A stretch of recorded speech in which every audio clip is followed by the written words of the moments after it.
Ladies and gentlemen, the President of the Republic of the Philippines, Mayor Rodrigo Roa Duterte. Mamuno para sa pagbabago. Kindly, Awa na ang thank you for your courtesy. Representative Milene Albano Garcia, Eastern Mindanao Commander Lieutenant General Benjamin Madrigal, and the other officers and staff of the Armed Forces of the Philippines, Police Chief Superintendent Marcelo Morales, fellow workers in government, my countrymen.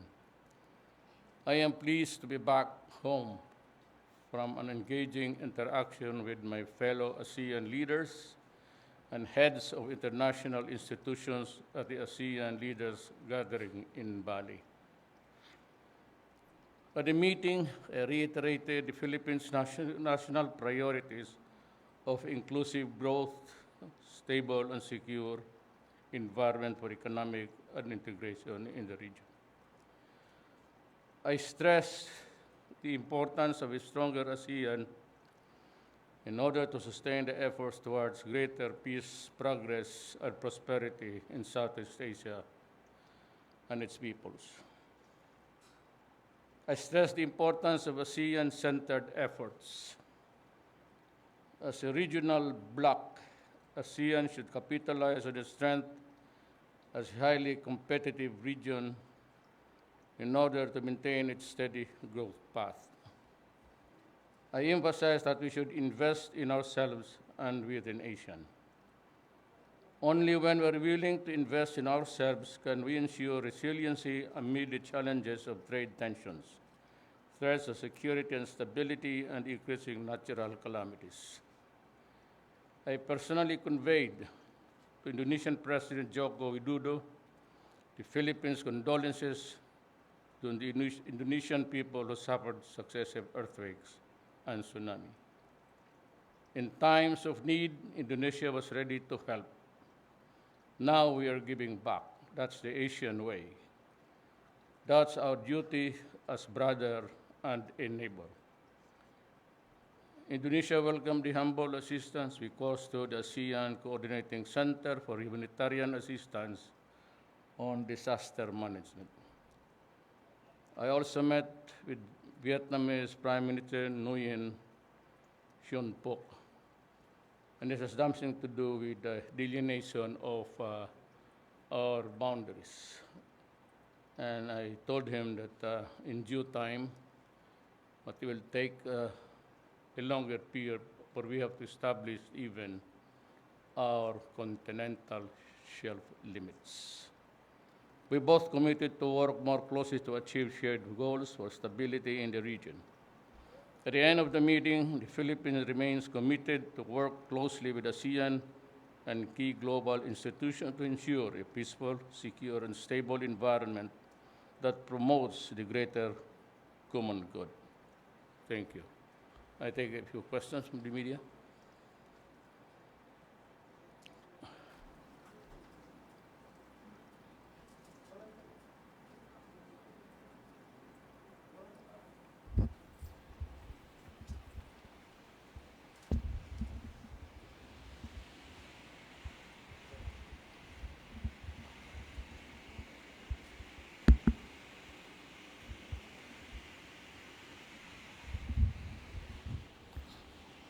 First question, Mr. President, would come from Elric Ayop of PTV.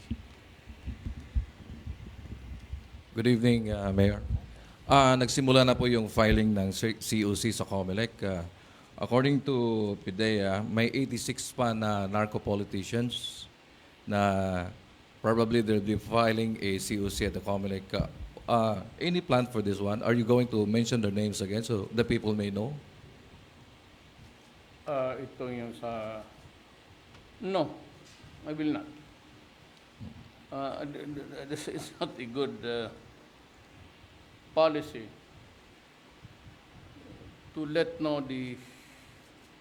to telegraph your intention or what you know about the other fellow. especially in matters of breaking penal laws. No, I will not. Magnitude. We will not in government. Thank you. Yes, sir. Magnitude 6.3 struck in the Bali, Indonesia, kung saan nandun ho kayo. Can you share your experience during that time, sir? Well, North Sulawesi is near actually to Mindanao. Bali is down going to the beaches of Australia. Malayo, it took me about 3 hours, 40 minutes even to travel by air. So wala akong, what I saw on TV is what I have in my mind of the extent of the destruction.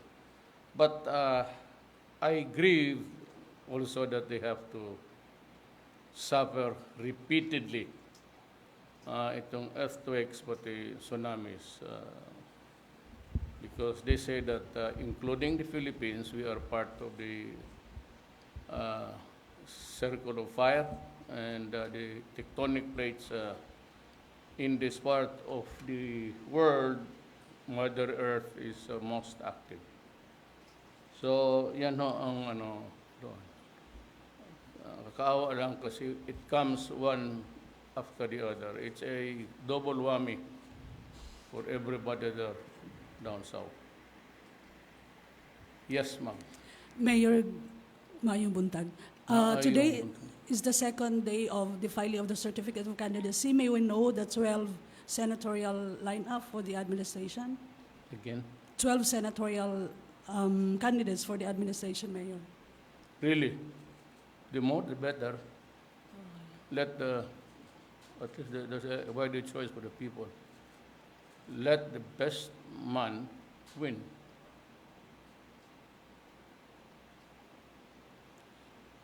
Okay, in local politics, can you confirm if former Vice Mayor Paulo Duterte will run as first district congressman, Mayor? I don't know. Frankly, I have not talked to my son for the longest time. Simula he has his own family, maybe he finds few opportunities for me to talk to him. Alam mo naman ako, I commute Manila, Davao frequently. And only because my residence is here. That I have to concede. Nagbabiyahe talaga ako dahil ang bahay ko nandito. Okay. Thank you, sir. Okay. Ms. Marisol Abdurrahman from GMA. Ay, ma'am, you seem to be floating when you walk.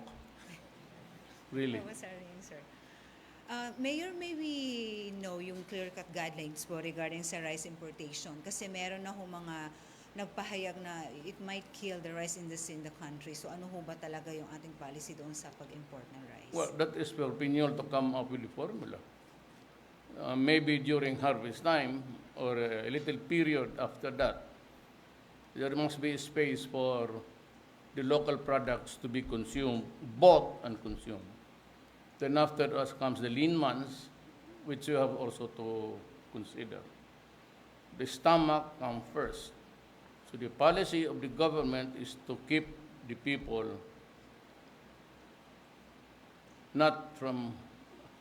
keep them away from hunger. So we have to import whether we like it or not, and we have to plant. But frankly, I do not think that we will be rice sufficient. Pero, I don't know in the years to come. Our choices, land for palay has been taken over by, there's two theories there. Most of the prime lands down south, and even the upland rice now in Dinorado, which was a very delicious carbohydrate. Yun ang tinatawag nila na food crop. The problem is yung mga large tracts of land have been converted into cash crop export. Lahat yan. So cash crop pati food crop. Ngayon, because of the not so predictable weather now, it has affected really rice planting. So I don't know if it is now a truism, but climate change maybe has really has made more storms violent and longer periods of dry and wet season. Yan ho ang ano talaga dyan. It's the food crop plus the cash crop. We cannot control unless we expropriate, but that is not a good way of doing it in governance. Na kukunin mo yung lupa na saan naman maraming nagtatrabaho, but it is the agricultural sector. But in the Philippines, frankly, the weakest link sa ating economy is the agricultural sector. We can only hope that i-balance mo talaga yan. That's the job of opinion. And I hope he will do his homework well in the years to come. As I have said in a cabinet meeting, I thought that problem would never confront me. So that early on, I appointed people precisely to meet the challenges of rice shortage. But would you believe it or not, it really happened. And I was the first one who ordered the importation. There were marong gusto, marong hindi. And I said, look, if your inventory is that high, you make it up there. In a way, makakainin yan eh. It might be old stock, but first come, first out yan. Rather than people visibly viewing empty warehouses. Hindi na pwedeng malugi tayo. I said it could sell at a lower price kung baka matagal na, but that was what I was lecturing them on. From my native talent, just observing since I was a little boy. Mayroon din kaming rice land na expropriate, coconut lands na expropriate. So, my mother willingly, nobody interested in our family to be a farmer. So, sabi niya, bigay na lang natin. Alright. That's how If it I may is. be allowed for one more. Sir, are we expecting more revamp in the cabinet? Yung mga who will replace who? May mga... Well, there has to be replacement because there are positions to be vacated. I have already appointed si Rolly Bautista ng Army.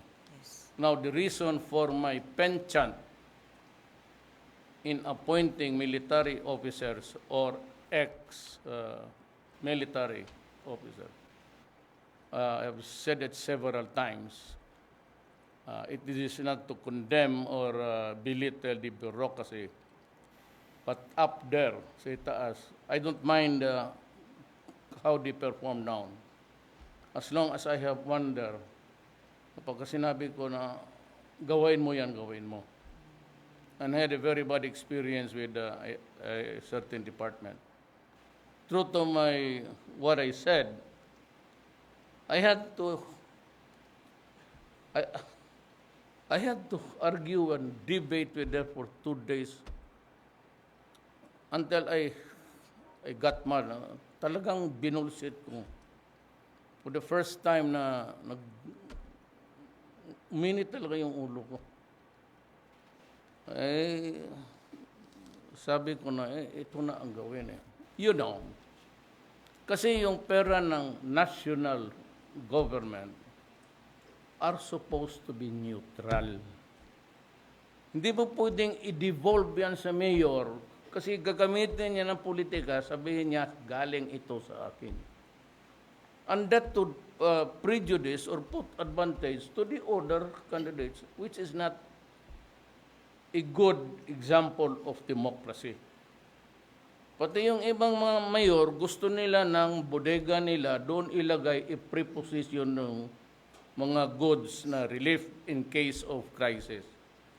I objected to that again kasi una, well, of course, hindi sila. May mga tao na my experience as mayor for 23 years, ganun nga.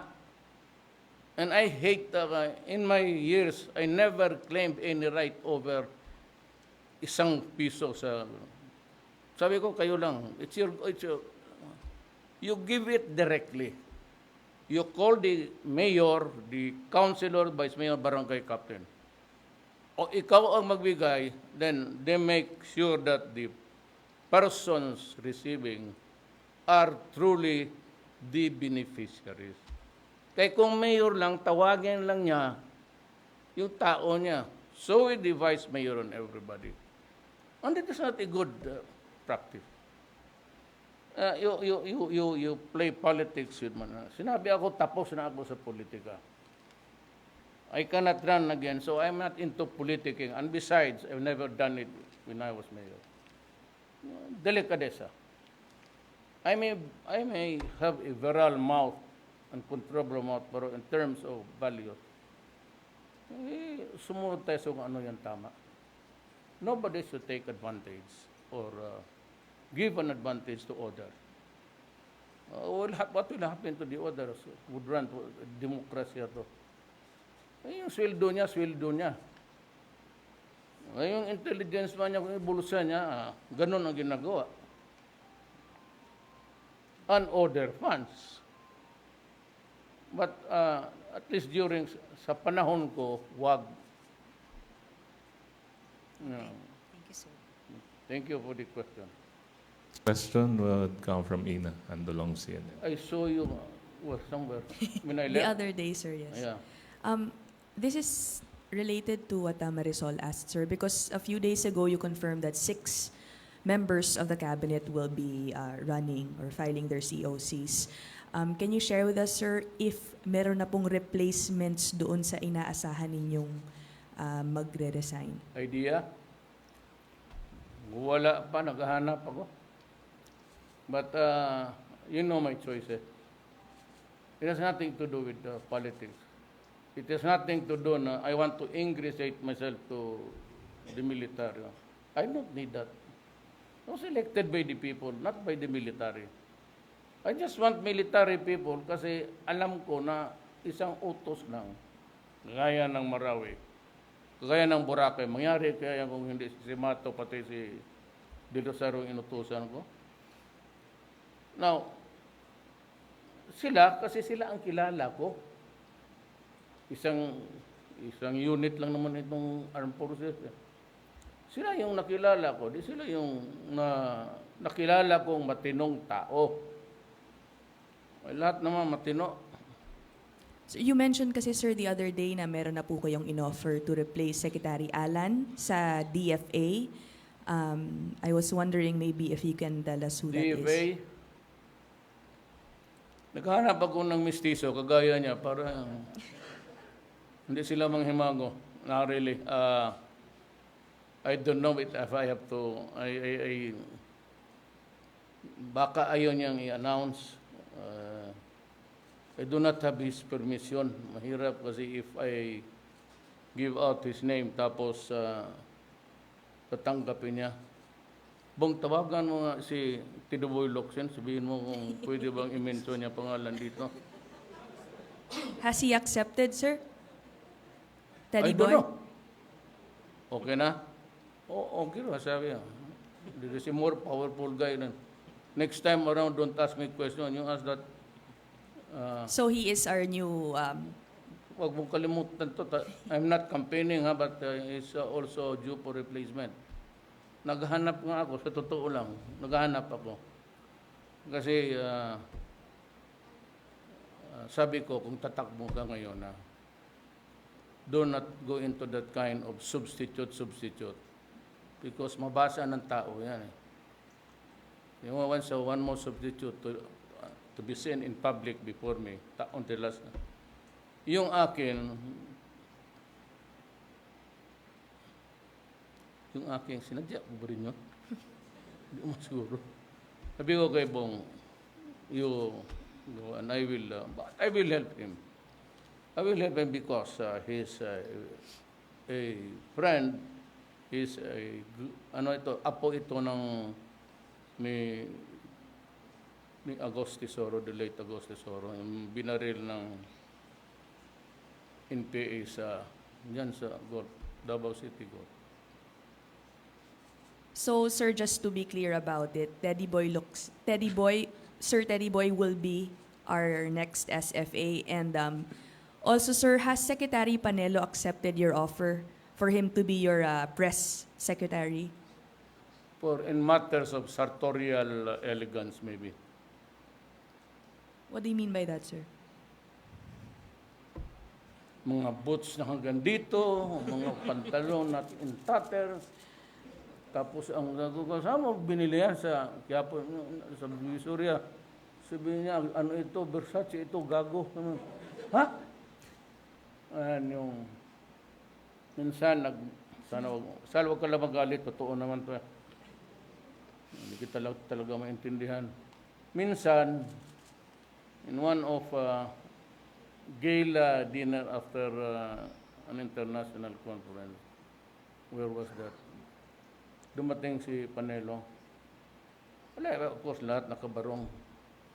But to our horror, he discovered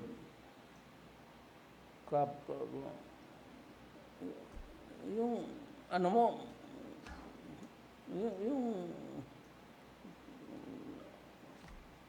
kung yung breast mo lumalabas, ano ba yan? Totoo, ano ba yan? Walang t-shirt, basta diretso barong. Sakara. Tinginan kaming lahat, ginaw-ginaw pa. Maniwala ka. Sir, has he In accepted? Thailand. Kaya, he's good for sartorial elegance. No, temporarily, he should fit the job. Press secretary, sir. Mayroon na sa Congress, mayroon kayong, I think there's a law. You want the office of press secretary revived, and yung PCCO will be lahat. Anything that has to do with government information, whatever, mailagay dyan sa isang opisina. And mas maganda yun. Okay. You said Yung- temporarily, sir, Temporarily, you mentioned that he will take Yes, that because post. he is the presidential legal advisor. Wala pa akong nakita. Panelo, yan ang porte niya, yung tapos nakaboots na palagi. Pareho kaya, pero yung, iba yung mga kanya. Pointed na tumabi ka, pag natamaan ka, maputol yung paa mo. Lastly, sir, Yes, ma'am. Secretary Harry Roque said he hasn't resigned. What is his real status now? Because you mentioned the other day, sabi niya nag-resign, and then sabi mo, sige. Di ganito yan eh. I hope I would not offend Harry, but sabi niya, magtakbo siya ng senador. O di sabi ko, sige, so automatic, may ano na ako sa may naisip na ako na, sayag Biusal, ikaw muna. Well, if you want it, then I'd look for, I'll scout for another legal advisor. Tapos kinabukasan, sabi niya, hindi na raw. Sabi ko, nasabihan ko muna si pero walang pala pang replacement. Tapos kinabukasan, sabi niya, tatakbo na naman siya. Kanina sabi ni Bong na hindi naman tatakbo.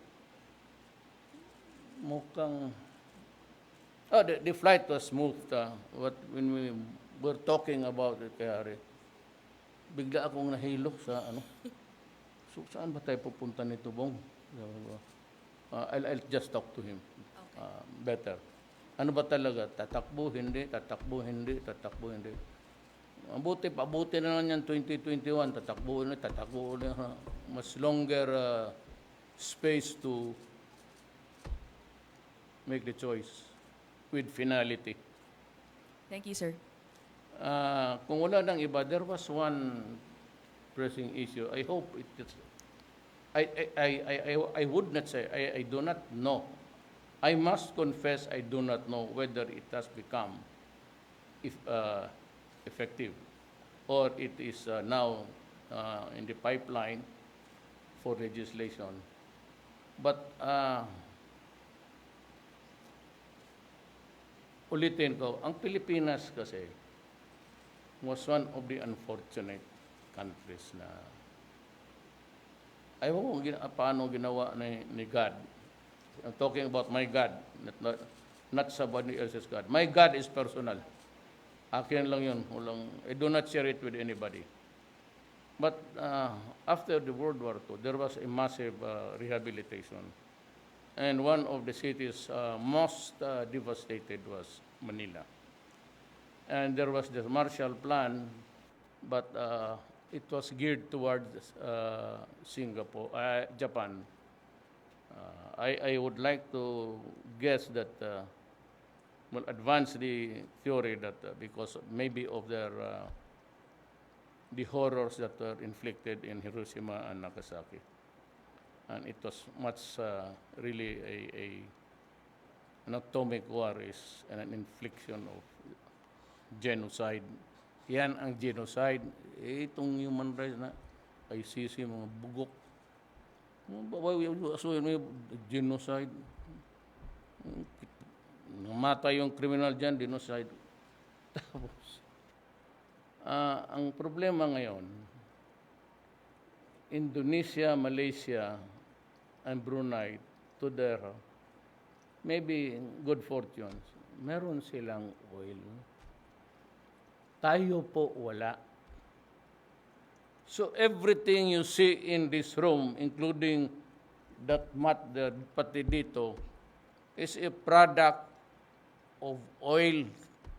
Pati itong baso na ito, the lathe machine na ginagamit lahat sa pag-construct nito, paggawa ng mga, pati itong papel na binabasa ko, comes from an equipment, a machine, or something nagtatrabaho, tumatakbo. And those machines all over the world, the planes, how the planes are made, how the planes fly, are driven by oil. Now, after marami silang oil, hindi sila dependent. Tayo, sabi ng Pilipino, inflation, correct, there is inflation. And I must give you the warning now. Pag magtaas yung oil, you can be sure next week mag-announce na naman ng price increases. Because oil is everything. The world cannot move. There's not enough solar power to run this country. So ngayon, pag nag-increase pa yung mga ihawa, pag nag-increase yan ng presyo, bukas, tatama tayo na. Here is a problem. I do not know if it is a confirmed move by the American government. President Trump would be willing to sign a trade pact with you. But it must be a document which the countries must sign. And there is a provision which is, I don't know if it is true or not. It came from these guys, yung mga finance. Nandoon yung lahat na, naiwan yung mga finance officer. Joke no, lahat. And of course, other countries. We're talking about it, having coffee. Now, kung pupirma ka niyan, you can export, import, will continue. But you cannot trade with China.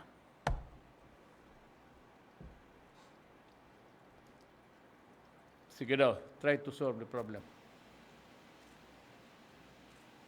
Tapos sabihin nila, si Duterte, bakit yung pandesal niya? Kasing laki nila ng munggo.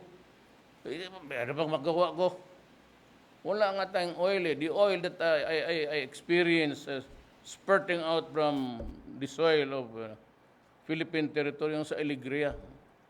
And I cried. Nagturo yung luha ko kasi finally nakita ko yung gas na umaapoy.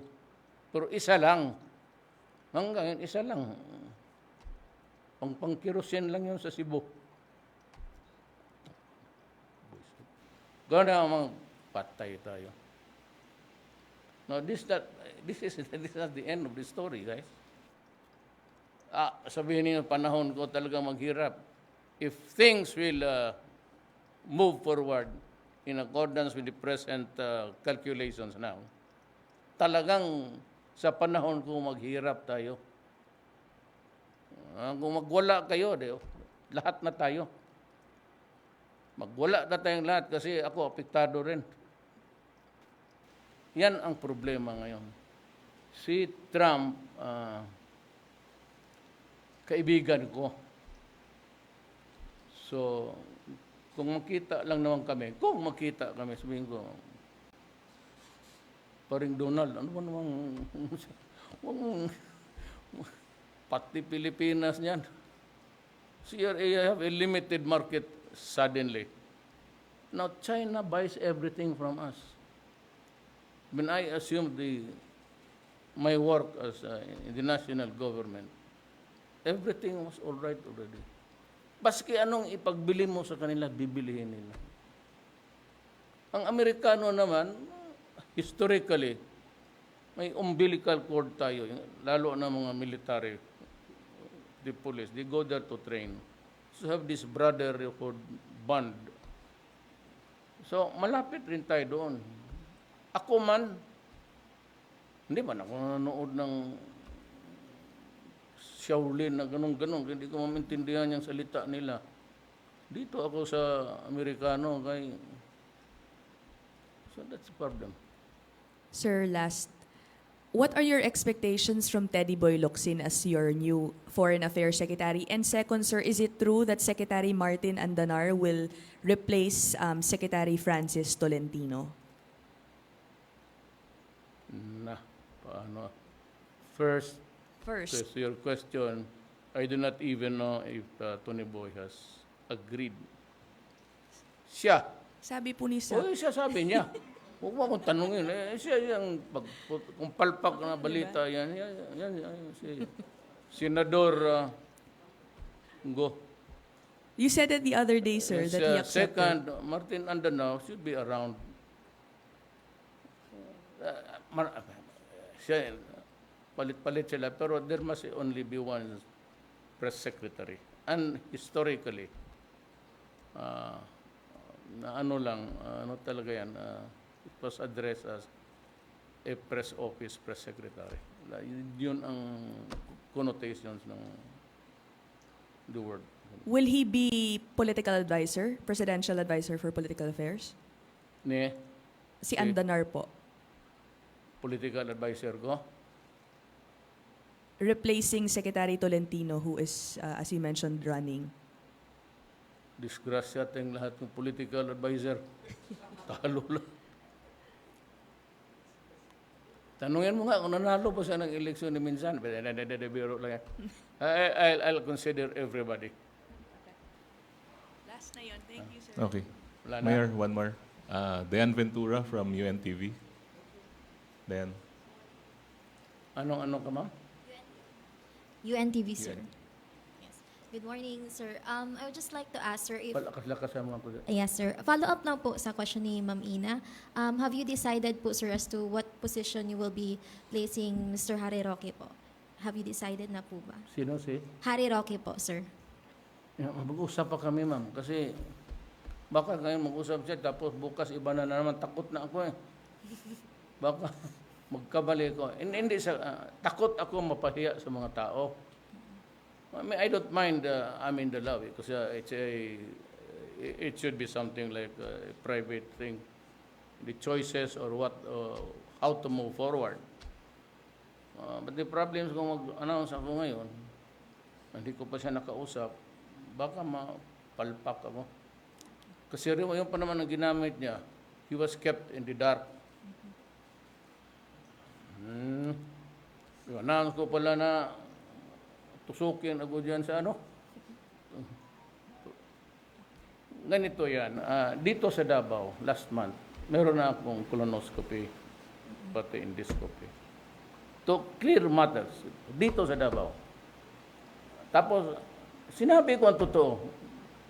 Kasi my health is a public issue. Tapos sinabi ng doktor, yung dito sa Davao ginawa dala-dala ko yung pelikula. Nung binasa nila, sabi nila, I think the mayor has to undergo, just to confirm. So gusto nilang magkuha ng sample. Not for sale yung sample, ma'am, kasi sample lang then, bikaka na naman ako para tusok dito. Kaya kita bunga nga ako, medyo mas malaki ng kunti. Malaki ang tapos sabi ng doktor, okay. Okay ka pa hanggang mamatay ka.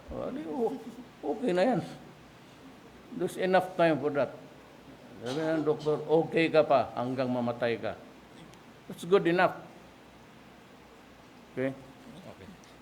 Second question, sir. For local politics po, pahabol lang po. Can you confirm, sir, if Mayor Sara would be running for senatorial bid or mayor din, and then Sinabi ko how na about sa inyo, huwag kayong maniwala kay Inday. Dadjaming kayo lahat yan. Hindi yan magtakbo ng senador, hindi yan magtakbo ng presidente, maniwala ka sa akin. She's too wise for that. how about Pulong, sir, and Baste? I heard, si Pulong naman, I expect him as his son to come to me and say, Pa, gusto kong ito na tatakbo. Kasi alam mo, anak ko eh. Gusto kong tama na yung pero mayroon pa nga anti-dynasty dyan na hindi mapasa-pasa. Hindi yan mapasa-pasa, kaya hindi papapayag si Maylin dyan. Wala. Hindi yan papasa. Maniwala ka. Walang, lahat ng, the power elite in this country, hindi man, lalo na yung sa ibang lugar, they are, kung hindi ka madala sa pera, armas, which never happened in Davao. We never had a history of political violence. Pero those, the pressure group in a democracy lies in the hands of those who will make laws. Why? Because until now, the Philippines is in a feudal state. Why? Because lahat ng kailangan mo, mayor, pahingi ng eskwelahan, tubig, tulong, pera, pagkain, nakatutok doon sa mga politiko. That is why yung feudal system continues. Now, if you replace local government, maswerte ka kung may tao na matino, huwag mo na akong isali dyan para sabihin na ako lang. Tabla kaming lahat. View it as a total, in total dimension. Ganon yan. Okay. Thank you, sir. And there's only one way of doing it, and I would hate to mention it even. That concludes our question and answer, Mayor. Thank you. And this is pakipatay nga ng kindly shut up yung hindi dito akin. There's a sad story evolving kasi nawala nga si Boyet Lim. So sa aeroplano pa lang, I know him.